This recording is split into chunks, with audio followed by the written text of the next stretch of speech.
Ulangan pasal 13. Apabila di tengah-tengahmu muncul seorang nabi atau seorang pemimpi, dan ia memberitahukan kepadamu suatu tanda atau mukjizat, dan apabila tanda atau mukjizat yang dikatakannya kepadamu itu terjadi, dan ia membujuk, mari kita mengikuti Allah lain yang tidak kau kenal, dan mari kita membakti kepadanya. Maka janganlah engkau mendengarkan perkataan nabi atau pemimpi itu, sebab Tuhan Allahmu mencoba kamu untuk mengetahui apakah kamu sungguh-sungguh mengasihi Tuhan Allahmu dengan segenap hatimu dan dengan segenap jiwamu. Tuhan Allahmu harus kamu ikuti, kamu harus takut akan Dia, kamu harus berpegang pada perintahnya, suaranya harus kamu dengarkan, kepadanya harus kamu berkati dan berpaut. Nabi atau pemimpi itu haruslah dihukum mati, karena ia telah mengajak murtad terhadap Tuhan Allahmu, yang telah membawa kamu keluar dari tanah Mesir, dan yang menebus engkau dari rumah perbudakan, dengan maksud untuk menyesatkan engkau dari jalan yang diperintahkan Tuhan Allahmu kepadamu untuk dijanji jalani. Demikianlah harus kau hapuskan yang jahat itu dari tengah-tengahmu. Apabila saudaramu laki-laki, anak ibumu, atau anakmu laki-laki, atau anakmu perempuan, atau istrimu sendiri, atau sahabat karibmu membujuk engkau diam-diam, katanya, mari kita berbakti kepada Allah lain yang tidak dikenal olehmu ataupun oleh nenek moyangmu, salah satu Allah bangsa-bangsa sekelilingmu, baik di yang dekat kepadamu maupun yang jauh daripadamu, dari ujung bumi ke ujung bumi. Maka janganlah engkau mengalah kepadanya, dan janganlah mendengarkan dia. Janganlah engkau merasa sayang kepadanya. Janganlah mengasihi dia, dan janganlah menutupi salahnya, tetapi bunuhlah dia. Pertama-tama tanganmu sendirilah yang bergerak untuk membunuh dia, kemudian seluruh rakyat. Engkau harus melempari dia dengan batu sehingga mati, karena ia telah berikhtiar menyesatkan engkau daripada Tuhan Allahmu, yang telah membawa engkau keluar dari tanah Mesir, dari rumah perbudakan. Maka seluruh orang Israel akan mendengar dan menjadi takut, sehingga mereka tidak akan melakukan lagi perbuatan jahat seperti itu di tengah-tengahmu. Apabila di salah satu kota yang diberikan Tuhan Allahmu kepadamu untuk diam di sana, kau dengar orang berkata, ada orang-orang dursila tampil dari tengah-tengahmu yang telah menyesatkan penduduk kota mereka dengan berkata, mari kita berbakti kepada Allah lain yang tidak kamu kenal, maka haruslah engkau memeriksa, menyelidiki, dan menanyakan baik-baik. Jikalau ternyata benar dan sudah pasti bahwa kekejian itu dilakukan di tengah-tengahmu, maka bunuhlah dengan mata pedang penduduk kota itu, dan tumpaslah dengan mata pedang kota itu, serta segala isinya dan hewannya. Seluruh jarahan harus kau kumpulkan di tengah-tengah lapangan, dan harus kau bakar habis kota dengan seluruh jarahan itu sebagai korban bakaran yang lengkap bagi Tuhan Allahmu. Semuanya itu akan tetap menjadi timbunan puing untuk selamanya dan tidak ada dibangun kembali.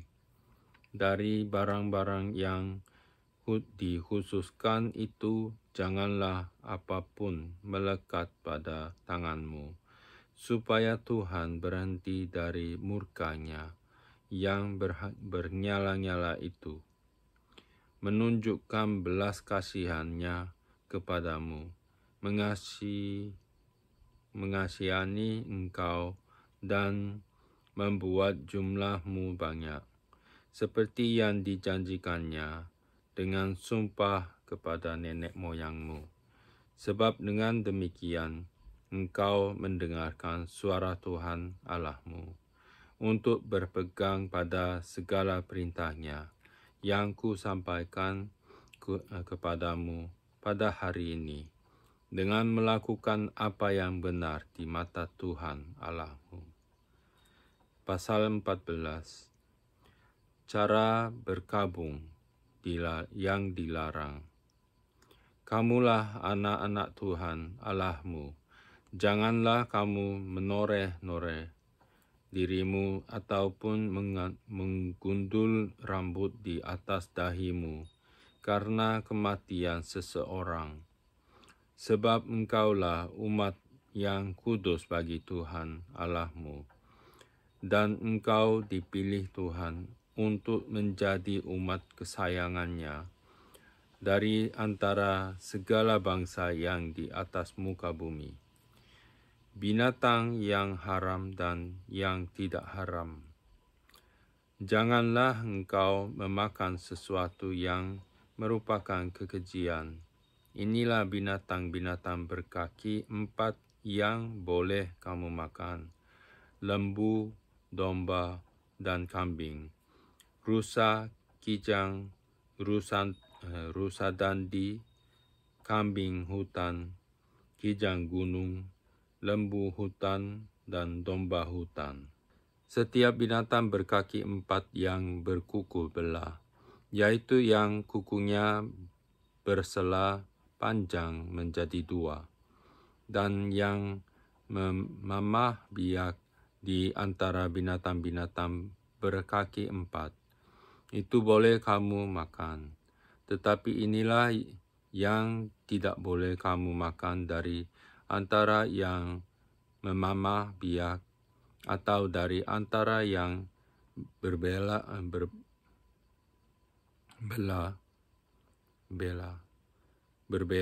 dan bersela kukunya, unta, kelinci hutan, dan marmot, karena semuanya itu memang memamah biak, tetapi tidak berkuku belah. Haram semuanya itu bagimu. Juga babi hutan, karena memang berkuku belah, tetapi tidak memamah biak. Haram itu bagimu. Daging binatang-binatang itu janganlah kamu makan, dan janganlah kamu terkena bangkainya. Inilah yang boleh kamu makan dari segala yang hidup di dalam air, segala yang bersirip dan bersisik boleh kamu makan.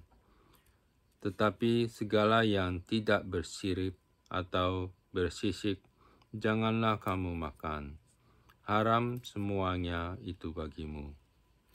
Setiap burung yang tidak haram boleh kamu makan.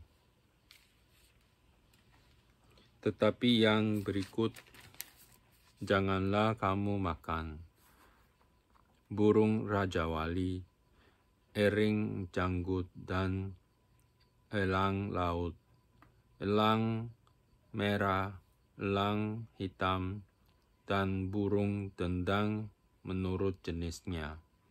Setiap burung gagak menurut jenisnya. Burung unta, burung hantu, camar, dan elang sikap menurut jenisnya. Burung pungguk, burung hantu besar, burung hantu putih, burung undan, burung ering, dan burung dendang air, burung ranggung, dan bangau menurut jenisnya, meragai dan kelelawar, juga segala binatang mengeriap yang bersayap, itu pun haram bagimu. Jangan dimakan. Segala burung yang tidak haram boleh kamu makan. Janganlah kamu memakan bangkai apapun, tetapi boleh kau berikan kepada pendatang yang di dalam tempatmu untuk dimakan, atau boleh kau jual kepada orang asing, sebab engkaulah umat yang kudus bagi Tuhan Allahmu. Janganlah kau masak anak kambing dalam air susu induknya. Persembahan persepuluhan. Haruslah engkau benar-benar persembahan persepuluhan dari seluruh hasil benih yang tumbuh di ladangmu, tahun demi tahun, di hadapan Tuhan Allahmu, di tempat yang akan dipilihnya untuk membuat namanya diam di sana. Haruslah engkau memakan persembahan persepuluhan dari gandummu, dari anggurmu dan minyakmu, ataupun dari anak-anak sulung lembu sapimu dan kambing dombamu, supaya engkau belajar untuk selalu takut akan Tuhan Allahmu. Apabila dalam hal engkau diberkati Tuhan Allahmu, jalan itu terlalu jauh bagimu, sehingga engkau tidak dapat mengangkatnya, karena tempat yang akan dipilih Tuhan untuk menegakkan namanya di sana terlalu jauh dari tempatmu.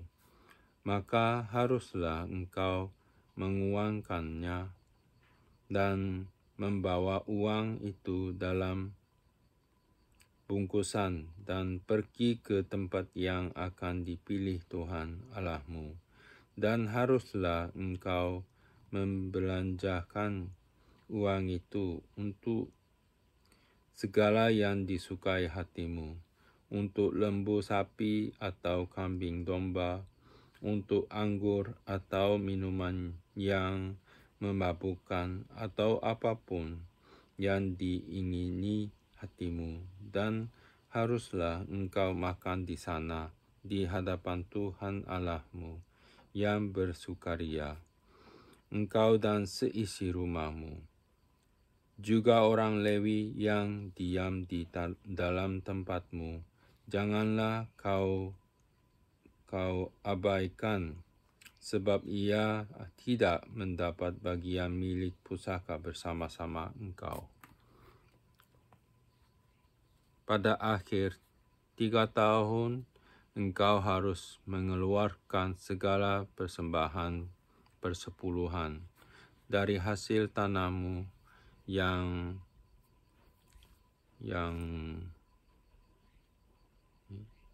dari hasil tanahmu dalam tahun itu, dan menaruhnya di dalam kotamu.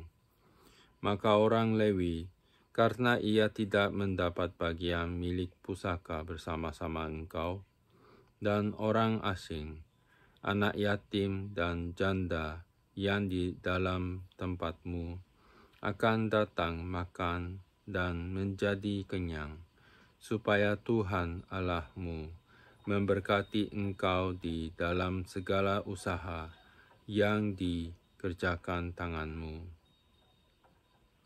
Pasal 15, Tahun Penghapusan Hutang.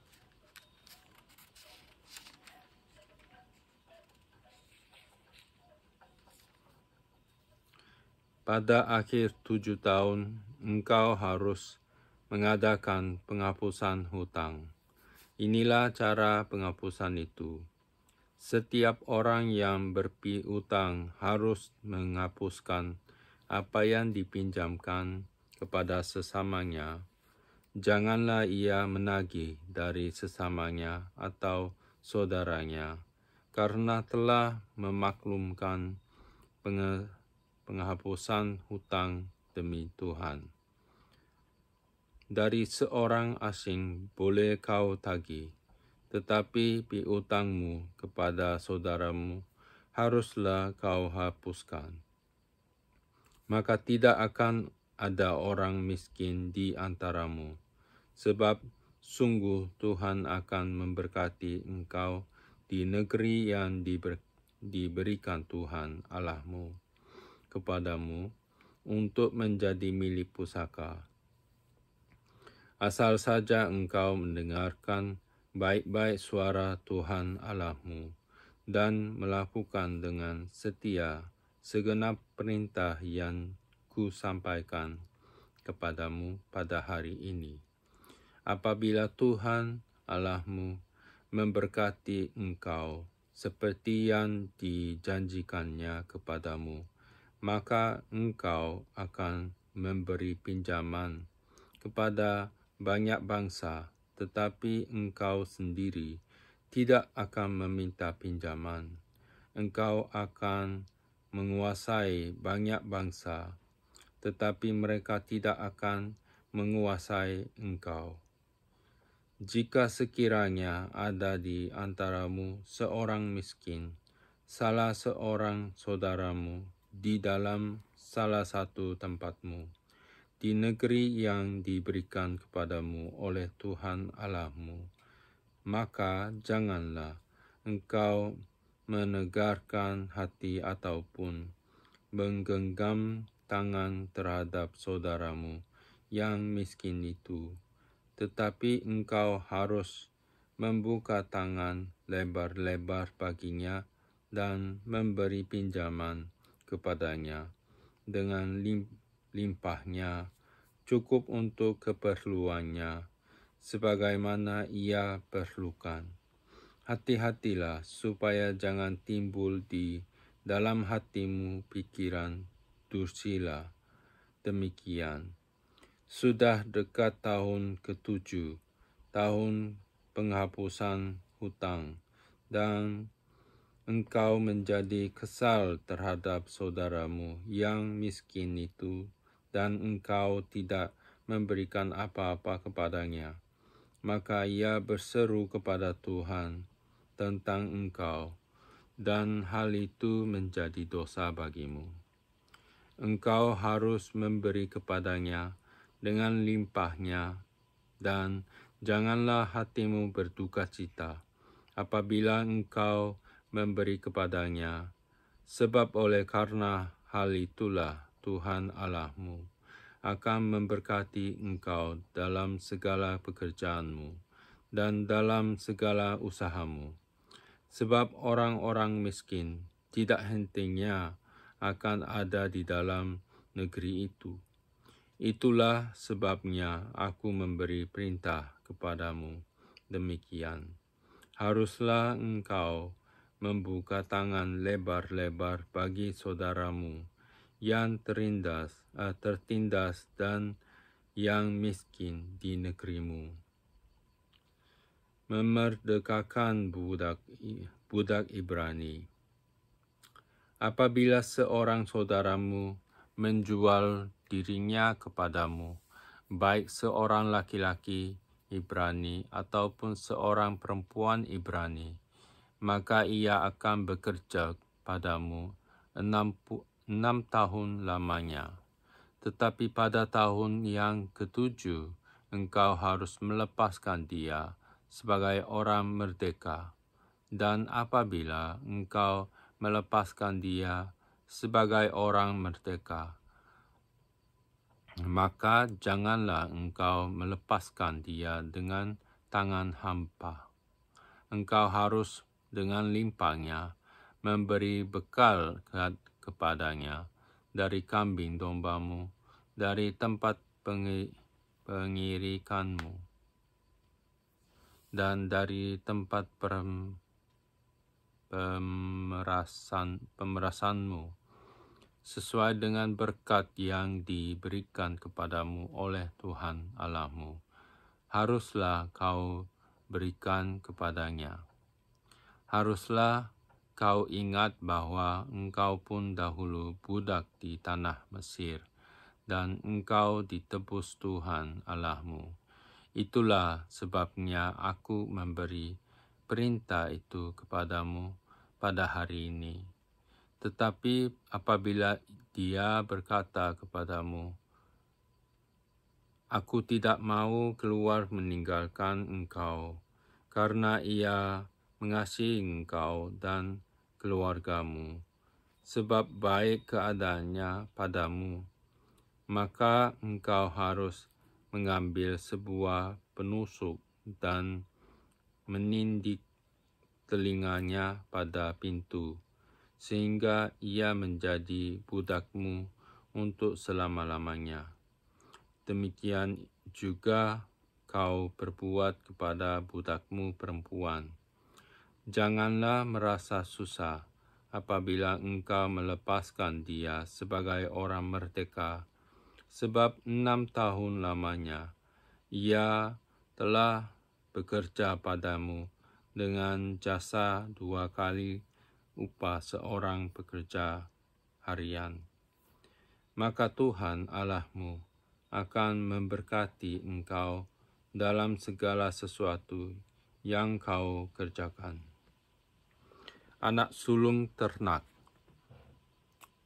Segala anak sulung jantan yang lahir di antara lembu sapimu dan kambing dombamu, haruslah kau kuduskan bagi Tuhan Allahmu. Janganlah engkau memakai anak sulung lembumu, dan janganlah engkau menggunting bulu anak sulung dombamu di hadapan Tuhan Allahmu. Engkau harus memakan dagingnya tahun demi tahun di tempat yang akan dipilih Tuhan, engkau ini dan seisi rumahmu. Tetapi apabila ada cacatnya, jika timpang atau buta, bahkan cacat apapun yang buruk, maka janganlah engkau menyembelihnya bagi Tuhan Allahmu. Di dalam tempatmu boleh engkau baik orang najis maupun orang tahir memakan dagingnya, seperti daging kijang atau daging rusa. Hanya darahnya janganlah kau makan. Haruslah kau curahkan ke tanah seperti air.